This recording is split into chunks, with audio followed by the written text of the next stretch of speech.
Good morning दोस्तों। तो आज के इस सेशन में हम मॉडर्न इंडिया के कुछ इंपॉर्टेंट क्वेश्चंस कवर करेंगे।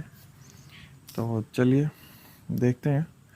पहला क्वेश्चन है कि विच one of the following was not a French settlement in India. इनमें से कौन जो है वो इंडिया में फ्रेंच सेटलमेंट नहीं था, फ्रेंच का सेटलमेंट। तो इसका आंसर है गोवा।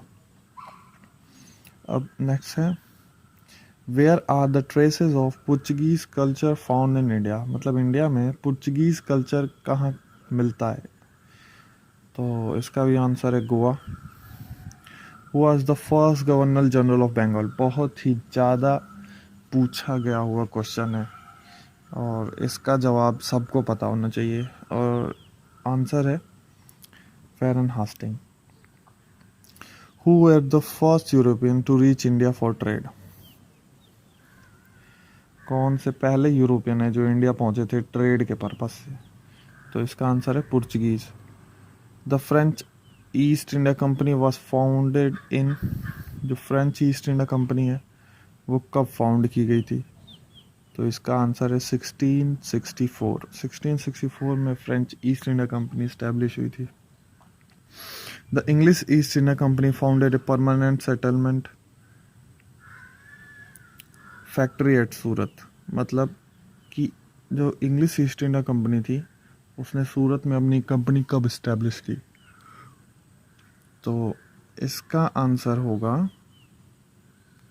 1613। 1613 में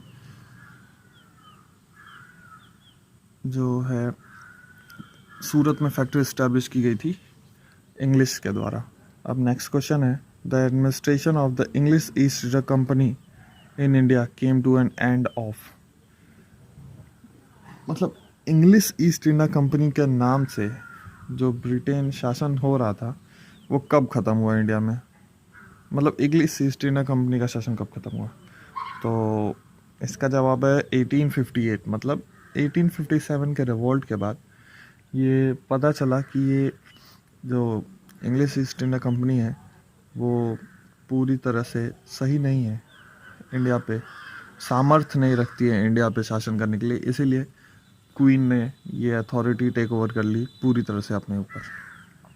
अब नेक्स्ट क्वेश्चन है द बैटल ऑफ वॉन्डिवॉस जो 1760 में लड़ी गई थी वो किसके बीच लड़ी गई थी। तो इसका जवाब है इंग्लिश और फ्रेंच। ये बहुत ही इंपॉर्टेंट क्वेश्चन है, लगभग हर बार पूछा गया है। अब अगला क्वेश्चन देखते हैं। Bombay was acquired by English from the Portuguese in year. मतलब बॉम्बे जो है वो पुर्तगीज का था पहले, तो बाद में इंग्लिश ने उसे ले लिया। तो ये कब हुआ था। ये हुआ था 1612 में।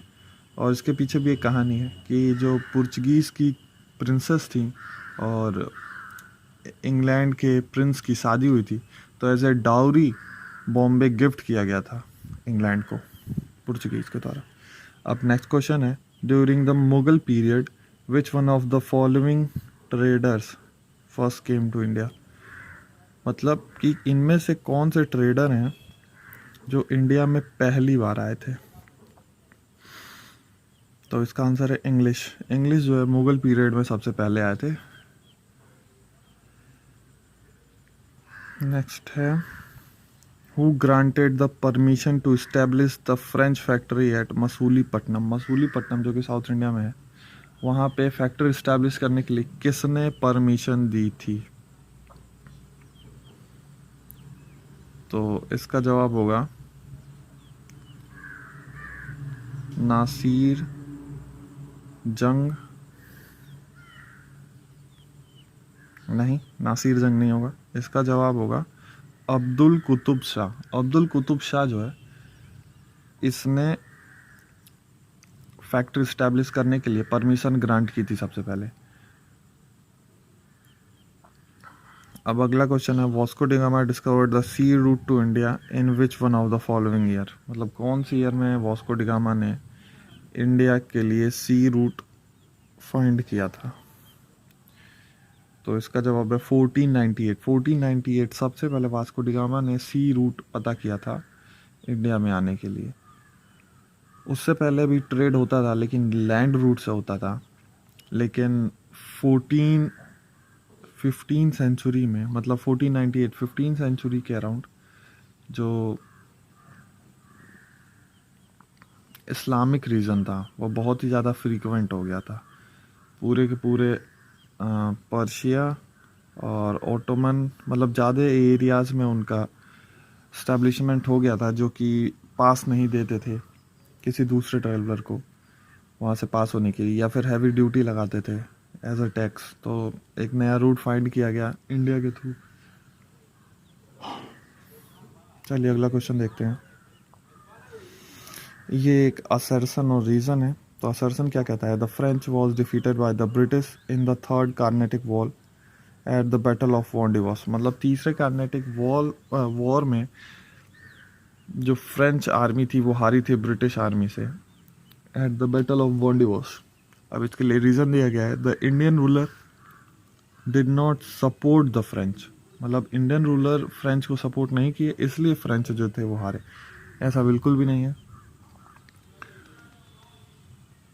इंग्लैंड और फ्रेंच के बीच में जो लड़ाई थी वो कॉलोनी इस्टेब्लिश करने के लिए थी, जो कि उस टाइम बहुत ही ज़्यादा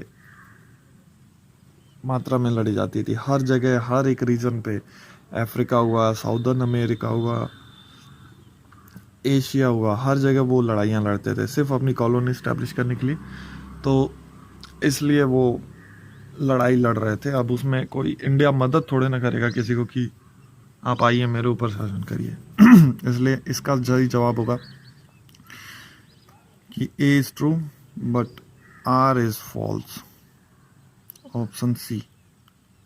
अब अगला क्वेश्चन देखते हैं। With reference to the colonial period of India, the trade monopoly of the East India Company was ended by. मतलब trade monopoly of East India Company was ended by the Charter Act of 1833। Charter of Act of 1833 के बाद जो British जो monopoly थी, monopoly मतलब एक शासन होता है, तो ईस्ट इंडिया कंपनी का एक शासन जो था वो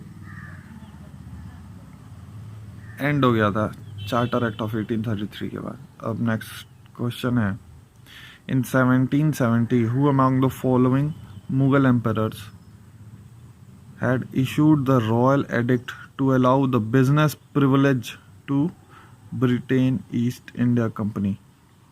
1717 में इनमें से कौन से मुगल एम्परर ने रॉयल पास अलाउ किया था जो कि बिजनेस पर्पस से था ब्रिटिश ईस्ट इंडिया कंपनी के लिए?